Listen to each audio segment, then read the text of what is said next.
Joining us today is Adam Posen. Adam Posen is here. He is the president of the Peterson Institute for International Economics. Peterson Institute for International Economics President Adam Posen has a piece just out today in Foreign Affairs. The president of the Peterson Institute for International Economics. The Institute's been extremely important to me personally, and I think to the Congress and to the country. Welcome. My name is Daniel Durlay, and I'm the president of the Global Young Entrepreneur Society, an international organization supporting exceptional young people in accomplishing their entrepreneurial ambitions. Co-hosting the interview with me today is Lewis Swire, director of GYES's UK operations and the editor-in-chief of the Curious Times. Under Dr. Posen's leadership, the Peterson Institute has earned global recognition as the leading independent think tank in international economics. One of the things that has always astounded me about this place is they always have a book coming out about the subject that you just realized was important. Dr. Posen's influential work spans monetary and fiscal policy, European integration, and US-China relations. He co-authored the groundbreaking work Inflation Targeting with eminent economists like Ben Bernanke. He was an external voting member of the Bank of England's interest rate setting monetary policy committee, where he was a leading voice globally for active policy response to the financial crisis. In December, an article about his time at the Bank of England appeared in the New York Times Magazine. The title was, and here it is, God Save the British Economy. The Atlantic named him in its lineup of global superstar central bankers, and Queen Elizabeth made him a commander of the most excellent order of the British Empire.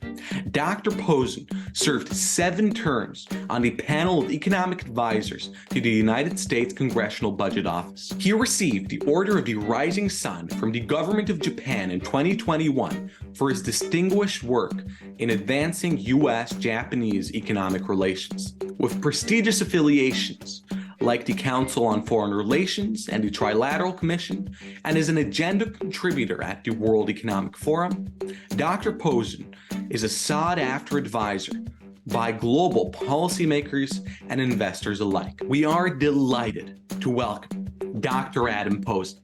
Wow, thank you so much. That's a very generous introduction. I'll try to live up to it. I'm very glad to be with you and the Young Entrepreneurial Society. Thank you so much for being with us. What inspired you to pursue a career in economics? I came to it sort of by the by. I like many people who studied economics, I started off thinking I was going to be a physicist, and it was too difficult. But I mean, that was real, although it sounds facetious. But over time, I was just more interested in social issues than scientific issues, and policy issues than theory. And so I moved through an undergraduate majors from physics to applied math to government or political science, and finally to economics. And it suits me, I think. I'm at the less technical end in terms of math and econometrics compared to many academic economists, but it's still more rigorous than some of the other social sciences. So, and I care about the issues. From your perspective, what do you believe are the most pressing economic issues facing the world today? So there's 2 sets of issues. There's pressing in the sense of those that matter the most for short-term growth and disruption, and there's pressing the ones that matter the most for people at large. In the latter category, obviously, is climate change, and in particular, how it affects, displaces, harms, forces adjustment on the poorer people of the world, and in particular, the people living in certain latitudes. Additionally, in the same world, just the general issue of development. And I'm not a development economist. I used to say I specialized in the problems of rich countries, but these are the issues, frankly, that are most important now, especially since the rich countries, including now China, I would call a rich country, have failed to deliver for the people of the developing world. This was very visible in our miserly, selfish behavior around vaccines and medical equipment during COVID. But in the short term, the bulk of economic activity is in the US, China, the EU, a few other economies. And what impacts unemployment, what impacts politics and policy decisions in places like Washington, Berlin, Tokyo, Beijing, is what people call macroeconomics, the decisions about growth and inflation, the kinds of monetary policy things I used to focus on in the rich countries. So there is this sort of tension that some of the most critical decisions are made in the high income countries in a few capitals, but some of the most important forces are at work for the billions of people in what I guess we now call the global south. Post-Brexit, what do you see as the path ahead for the UK economy and its trade relationships with other countries? But I was out there in 2016, 2017, forecasting that Brexit was going to be a real economic problem and that it was about more than just trade. Not only were the sunny uplands lies or mistakes of the Brexit advocates not going to come true, but that there was going to be a host of problems about more than just obvious trade conflicts with the EU. And that unfortunately has come to pass. I think as I've tried to argue in various places, the issue is that the UK benefited greatly from being the most sort of liberal, classically liberal, not over-regulated, open, English-speaking rule of law. I mean, there are other countries like that, Estonia, Ireland, whatever, but in the EU, and leaving the EU gave all that up. And you're never going to, I shouldn't say never, you're not anytime soon going to make up for the dislocations and the permanent losses from Brexit. But you can lean into the things the UK is good at, which includes exporting education and business services, which includes cultural exports, which includes being a safe place to put money for the most part, and not delude yourself into thinking, as both major parties in the UK seem to right now, play in the game of the subsidies war between China and the US and the EU over who's going to get to produce electric vehicles. There are things you can do on the trade front, but I think these things about investment flows and making the UK attractive for a move of people and money is more important. That's really interesting. Thanks. And I'm actually from the UK, and you were talking about electric vehicles there, and I'm pretty sure we just signed this contract for this vast electric battery manufacturing firm to come in like Somerset or somewhere like that. Yeah. But I suppose that's sort of what you're talking about.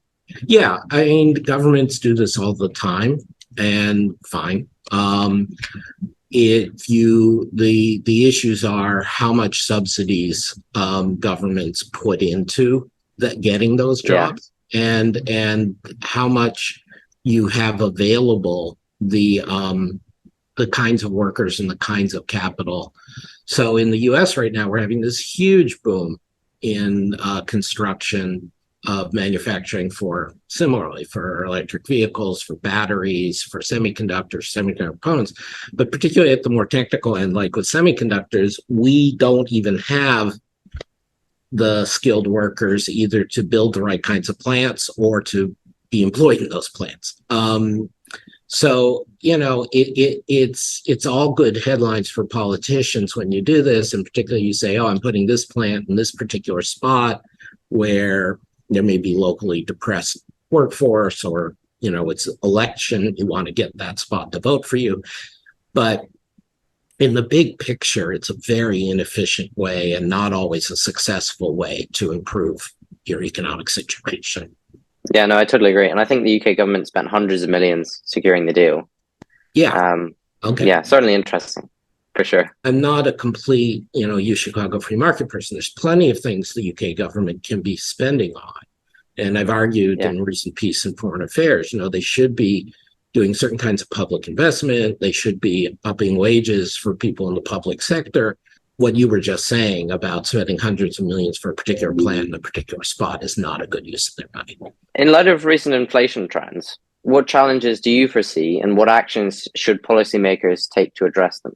So look, there is a genuinely serious substantive debate in the US, in the Euro area, in the UK, about how much the inflation cycle, the high rise of inflation, the seeming decline recently of inflation, was driven by common factors, global factors, or frankly, US factors spilling over into others, or energy shock out of Russia's barbaric invasion of Ukraine, versus how much it's overheating the economy, leaving monetary policy too loose, too long, and then idiosyncratic factors specific to the UK or to Germany or to the US. And obviously the reality is somewhere in between, but I'm more on the idea that some of the idiosyncratic or national attributes matter. So right now, the Bank of England and the former Governor Mervyn King, for example, of the bank are arguing that, yes, the Bank of England made mistakes. Well, the Bank of England doesn't admit it, but implies it. But they were no different than the mistakes, basically, that the ECB and the Fed especially made. And now we see inflation's peaked and is coming down. And my view is this is a premature declaration of victory. I think that the inflation, even though the headline inflation is moving a lot, mostly due to energy price changes in the UK, the trend inflation isn't going to come down as soon or as much as it has in the US, or it's starting to come down in Europe. It's the trend inflation, the forward-going inflation is what you care about. That I think the UK has, in a sense, the worst of both the US and EU situation. You've got the energy problems and food problems and inflation problems that Europe has, but you've got the very tight labor markets and mismatch problems the US had. And then I think it has both of them worse in some ways. So my expectation is this is going to be kind of a false dawn for the UK if they're betting that inflation will come down. I also think, getting a little more central banking speak, the term to use is inflation expectations are, quote, less well anchored, close quote, in the UK. Meaning between having 4 governments or 5 governments in 7 years, the follies of Trussonomics last fall, the various things in which I think the Bank of England communicated much worse, much less commitment than the US Federal Reserve. I think all of these mean that the inflation is going to be more persistent. Now, serious people, not just at the Bank of England, will say I'm just wrong because you look at particular measures, bond markets. So, for example, the Bank of England focuses on something called the 5-year forward, which is a measure in markets of what's the expected inflation they think. We'll see. I think that they're too focused on narrow measures, and it's going to prove to be the opposite. Some experts speculate about a housing bubble in the United States. What do you think about this matter? I do think that there are a lot of distortions in the U.S. housing market, even compared to some other ones, but it's not uncommon. There is a general issue post-COVID and more broadly across a large number of high-income economies. We see it in Australia, we see it in the UK, we see it in Germany, as well as the US, where the high-income world, English-speaking and beyond. And this has a lot to do with people's preferences after COVID, but also there's long-term trends that countries haven't supplied enough new housing in the large cities where people want to be and where there's huge advantages to being. And partly that there's capital flows around the world that tend to prefer real estate in these places as part of their portfolio. And so in the UK case, again, I think it shares some factors, but it's worse. In the US, I think it's less bad. We've seen what a real housing bubble looks like in the US, and that was 2003 to 2008. And it was much more widespread and much larger than what we now see. If anything, in the US, we're seeing shortages of supply response to housing prices, as is the case, particularly in places like San Francisco. And so that's less of a bubble issue and more of a structural issue, to be honest. The other thing, though, to keep in mind is price bubbles come and go. Generally, as I and many others have pointed out, residential real estate price bubbles are the scarier ones in terms of their impact on the real economy. But even that depends on the lending conditions, how much capital people have, what the down payments were. And in the US right now, there's no comparison between 2007-8 and the present day. I mean, loan to value ratios are much lower. Household balance sheets are much, much better. Quality of loans seems to be much better. So, yeah, there are housing problems and overpricing, but it's not the kind of bubble we're seeing in China or we've seen previously in the US. In the past 24 hours, I believe Fitch, which is a credits rating agency, has decreased the US's credit rating from AAA to AA+. Right. What should young people know about this, and how does it affect their lives?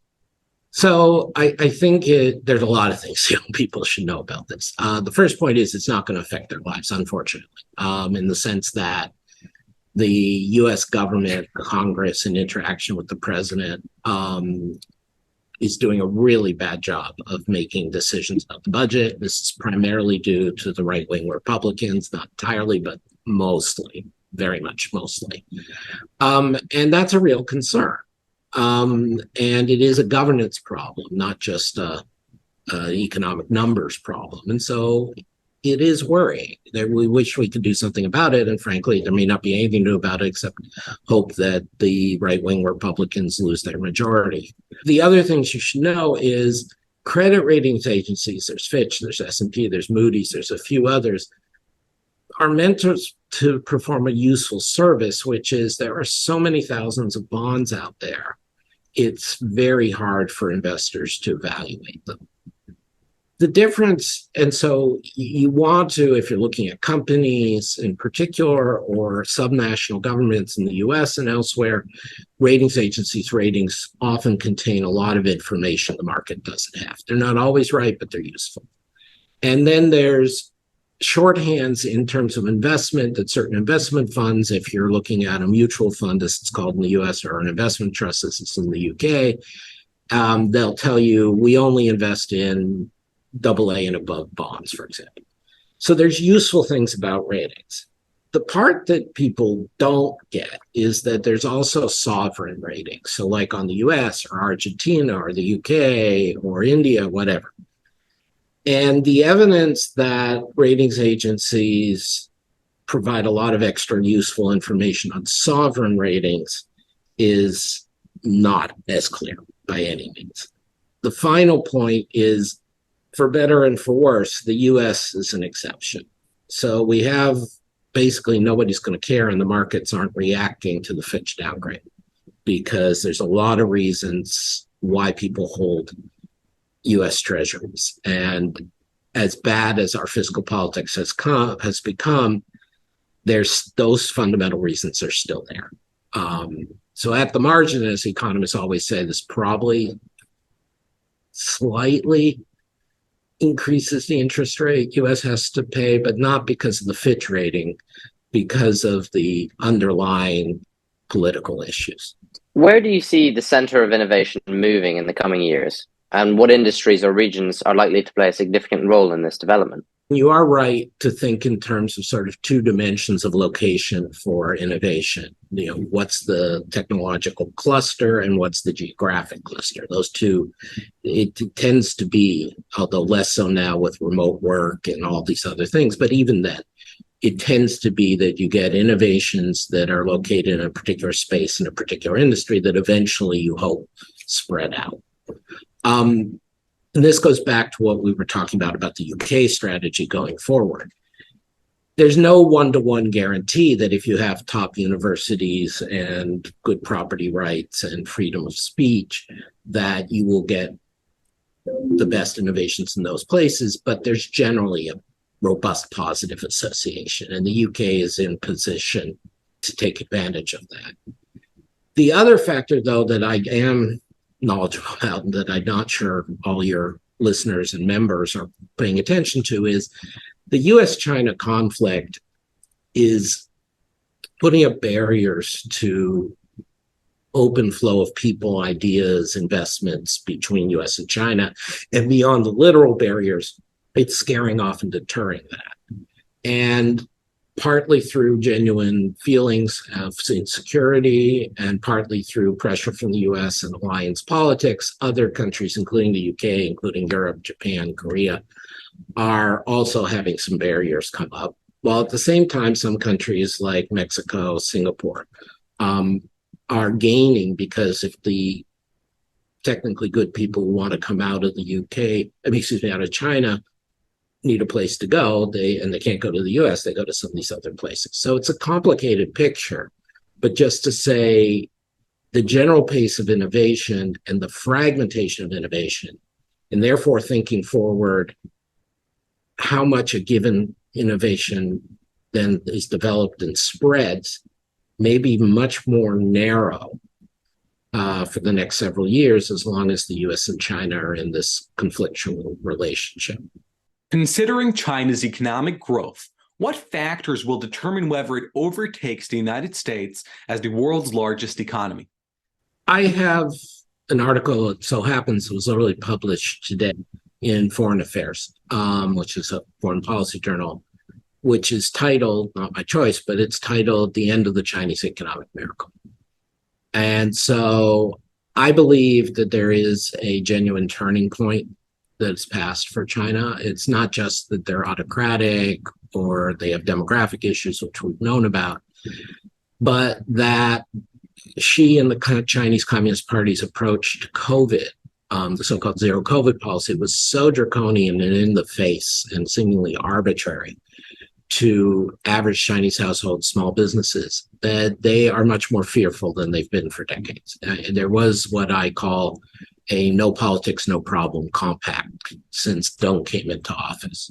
If you were political, like God forbid, in Hong Kong or Tiananmen Square, the government would strike you down. If you were an individual, a too powerful local leader like Bo Xilai or a tech leader like Jack Ma, the government might strike you down. But for the average Chinese person, the vast majority, the reality was if you didn't stick your head up politically, you could get on with your economic life pretty much uninterfered with. Yeah, you had to do some corruption and some interaction with the party, but basically you didn't need to worry. And my view is that zero COVID, it started under Xi around 2015, but especially zero COVID put this in the face of the Chinese people that that's no longer the case, that the party is increasingly willing to interfere on no notice with people's everyday lives. Again, everyone knew they could, but they didn't for decades. And to me, that has big implications going forward. It means that Chinese people are going to be much more interested in liquidity, and therefore not buying durable goods, not making investments. Small businesses are going to try to stay more liquid, make less investments. This is going to be a drag on growth. This is going to give rise to people wanting to leave. Maybe a very small number actually will, but there will be some outflow and desire for outflow of money and ideas and people. And that the government is going to be less able, the Chinese state is going to be less able to manage the economy because the government is more capricious when they say, I'm going to do a stimulus program. I'm going to clean up the banking system. I'm going to give you a subsidy for buying cars, which is what they're doing. The effect will be weakened because people will never believe that the policy will remain, that it could get worse, could get better at any time, like with zero COVID. And that's what we're seeing in the data. I mean, I can't prove it, but my interpretation fits with what's going on. Durable goods purchases have gone way down and have stayed down even after COVID reopening. The stimulus packages the Chinese government has undertaken for the last 8 months have largely failed. So it so happens you're asking me this when I think China's at a turning point. Does this mean China doesn't grow? No, China continues to grow. It just means its trend growth rate, its potential growth rate is probably closer to 4 rather than 5 on its percent a year real on its own measures and trending downward from there. There are things Xi and the Communist Party can do to temporarily pump up the growth rate, just like Putin used high energy revenues or Orban in Hungary extracted money from the European Union to offset this.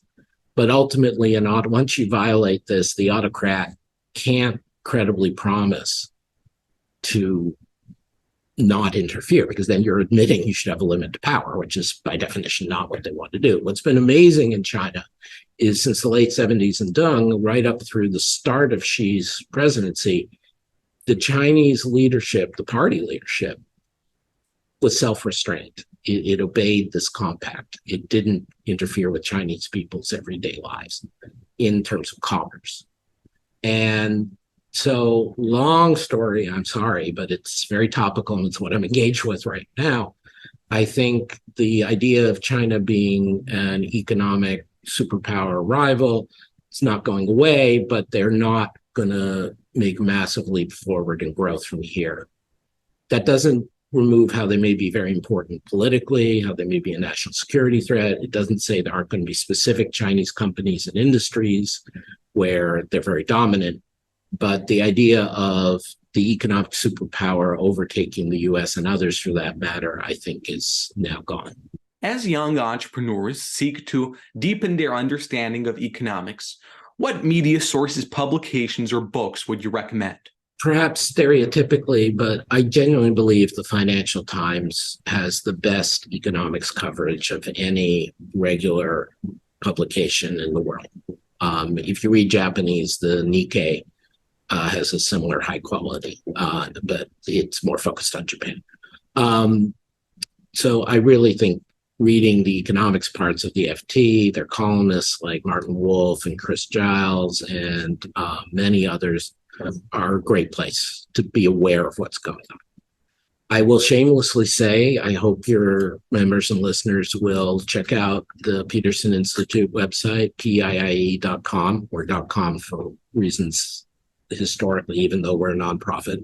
We have a lot of explainers about economics, videos of a lot of events with scholars and with policymakers. We have serious in-depth articles, but we also have articles making a policy point and op-eds and short pieces. And so on the international economic front, basically dealing with the G20 economies, macro issues, trade issues, some financial issues, some growth issues, we're a good place. But beyond those two, I mean, the books I think are so important remain Keynes's The Economic Consequences of the Peace. Most of the books Paul Krugman has written that are books rather than collections of his newspaper columns. The collections of newspaper columns are great, but if you're picking what to read, the ones that are books are particularly good.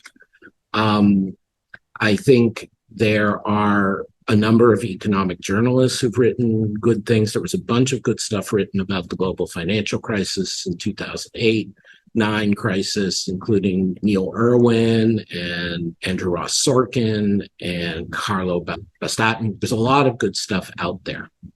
What are your views on the books by Ray Dalio, the hedge fund manager? No, I don't. I choose not to read that. Just because someone makes money doesn't mean they have a good understanding of the economy. And just because someone has a good understanding of the economy doesn't mean they'll make money. So if your goal is to understand the economy, which may or may not help you make money, there are other things to read. If your goal is to make money, you may want to invest with Ray Dalio. But you don't ask me to invest your money and you don't read Ray Dalio. What do you foresee for the economy of the European Union? Perhaps surprisingly, I'm actually more bullish on the European economy now, including after Brexit and after the Russian invasion of Ukraine, than I would have been several years ago. And colleagues of mine at the Peterson Institute, notably Jacob Kierkegaard and Jean Pisani-Ferry and Nicolas Ferron, have written about this. But I agree with them, and I take this view as well. To me, one of the core weaknesses of the euro area and therefore of the European economy was that there was insufficient central fiscal transfers, that when there were divergences across countries in their business cycle or in the effect of monetary policy or even in shocks, that the amount of money trying to equalize and stabilize across countries was very small. And for genuine common projects in Europe, there was very little coordination and spending. And what we've seen over the last several years is in the response to the waves of migration, in response to the political and now direct security threat from Russia, in response to the energy transition, including the energy shock of the last few years. And frankly, in response to Brexit, which certainly was not good for the EU, but which allowed greater unity and unification and politically seems to have increased support for the EU. That whole long list means that Europe is doing more common spending, creating more of a common European safe asset, meaning bonds that are not just German bonds that everybody can hold. And this partially, not fully, but partially addresses the primary weakness from a macroeconomic point of view of Europe, as well as some of the political weaknesses. Additionally, and again, credit to my colleague Jacob Kierkegaard, who was early in saying this, although there were others like I think Moritz Scholarich and Ben Moll and other economists in Germany who also called this in advance, that Europe, Northern Europe, adapted much more quickly and with much less pain to the energy shock that from Russia's invasion and Russia's cutoff than we would have expected. Yes, if you're in the chemicals industry in Germany, you've lost this huge subsidy. But if you look at the fact that Germany's now just sort of tottering into a weak recession, as opposed to what many people mistakenly were forecasting 2 years ago or a year and a half ago, actually, to be fair, it's done so much better. The energy usage has gone down so much, and it seems to be a secular, meaning a persistent, ongoing shift. And this in part is because the European Union does have this carbon pricing mechanism. So anyway, it's not to say Europe, again, the euro is not a rival to the dollar. Europe has its weaknesses, but I think in terms of relative viability and growth prospects going forward, and particularly stability, Europe is in much better shape now than it was in 2010. Okay. I mean, we've talked a lot about the negative forecasting for the UK, but then you also said that we're in a position to take advantage of the innovation opportunities coming our way. So do you think the current forecasts are accurate, or are they perhaps a little bit pessimistic? Depends which forecast you mean. The IMF is currently forecasting a small bit of negative growth for the UK this year and a small bit of positive growth for next year, and I think that's broadly right. I think that the trend productivity growth, which is ultimately the source of growth in real incomes, the only long-term source of growth in real incomes for any economy, remains bad. I mean, the biggest mistake I made during my years at the Bank of England and in talking about the UK economy since was I argued very strongly in 2011, 2012, well, yeah, productivity's down, but it's going to bounce up once we recover from the financial crisis. And I was wrong about that. I was not alone in being wrong about that, but I'll take responsibility for being wrong about that. And so we're looking at now, it's a further decade of very weak productivity growth. Now, all of the high-income economies, the G7, say, had a decline in productivity growth in the early 2000s, including the US, including Germany and France. And they all downshifted, but the UK has further downshifted, and it's stayed down. So there is something fundamentally wrong there. Now, does that determine the growth outlook for the next 1 or 2 years? No. The path of fiscal policy, the commendable inflows of non-EU migration that picked up a lot in recent years, which says a lot of good things about the UK, frankly. These can more than offset the productivity growth slowdown for a few years. But longer term prospects, I think you do have to be concerned. The product that I don't have, and I have not seen a convincing explanation for why the UK went from being near the top of G7 productivity growth average to near the bottom and staying there. And until we know what that is and address it, it's hard to be bullish on the UK. Yeah, that seems very wise. I watched a fascinating video on our productivity crisis the other day, and the different factors that make up, like education. So what do you think is causing it? I mean, what explanations make sense to you? Well, To be honest, I was surprised, first of all, to see that the UK had such a productivity deficit compared to somewhere like the US. I thought we'd be like roughly matching, but no, like the US is significantly more productive than the UK. Perhaps education reform could play a significant role in returning our productivity to sustainable positive rates. I know it's very much so a multi-layered issue though. So yeah. No, I mean, it's a serious difficult. It takes a issue. lot of different things to change and reform, definitely. It does, and there is always a temptation to look for one answer. But in the same spirit, the comparative stuff is interesting because there is a part of what's going on that was the UK, as I called it, downshifting. I mean, the US, the UK, everybody at Japan, everybody around 2004 just downshifts. And arguably that's a global technology shock of some sort. There's no new next big thing, as Michael Lewis puts it. Michael Lewis, by the way, is a great person to read on economic and financial issues. No next big thing in technology to invest in after the internet revolution. But then the UK is the only one that really declines further. And so prima facie, you have to look for a specific way in which either the UK had a domestic change or a way in which the UK is reacting to the international situation differently than others. Perhaps culture has a part to play in it as well. Maybe we just drink too much tea.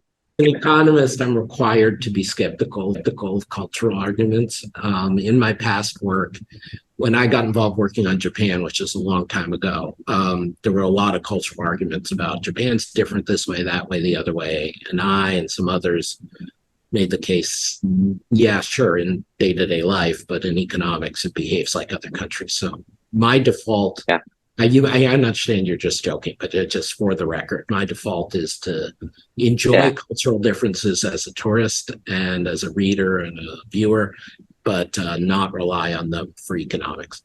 Perhaps demoralization due to the cost of living crisis in the UK is a factor in the slump in productivity. One of the people you should follow if you're following the UK economy is Jonathan Portis, who's a professor at King's College London.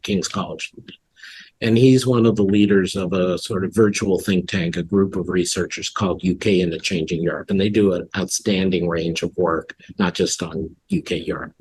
Jonathan writes a lot on the UK economy. And he, among others, one of the things he's pointed out, and I've learned from, is that while I draw a lot of parallels between the US and UK labor market issues, they are actually quite different in one key aspect, which is in the US, basically since COVID reopenings for the last not quite 2 years now.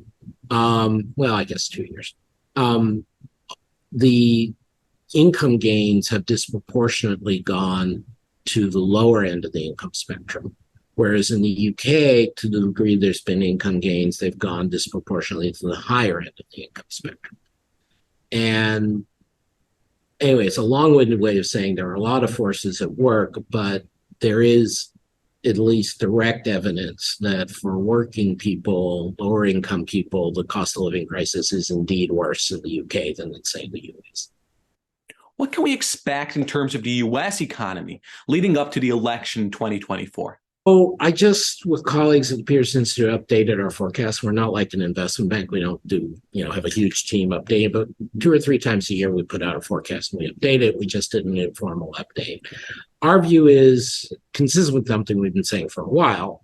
We don't see a recession in the near-term U.S. future unless the Fed has to raise rates more because we end up with more inflation than most people expect. I view that as a risk scenario, meaning 20% chance, maybe even less. And if that were the case, then you wouldn't see the recession until mid-late 2024.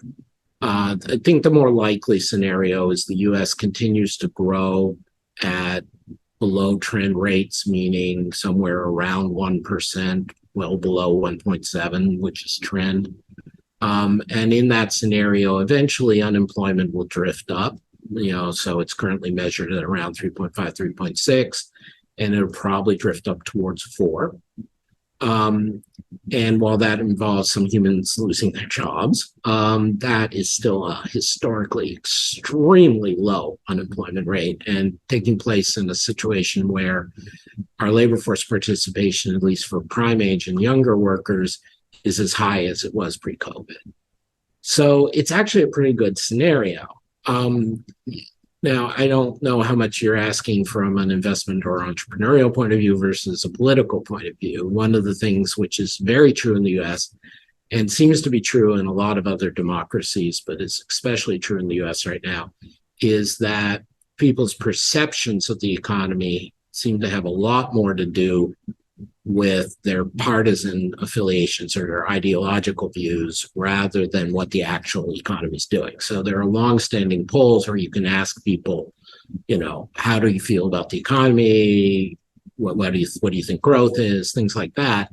And until several years ago, they were relatively well correlated with the actual measures of the economic situation, like what's called the misery index, the sum of unemployment and inflation. Over the last decade plus, that's less the case. And partisan affiliation actually predicts how people view it. So anyway, the US economy is doing surprisingly well. The US economy, I expect for the next year and a half to continue to do pretty well.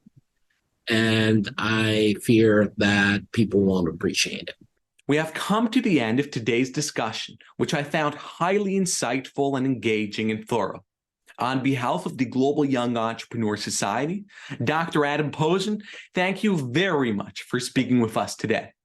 Thank you, Daniel and Lewis. I enjoyed the conversation. I hope the Young Entrepreneur Society finds this useful. Appreciate the invitation.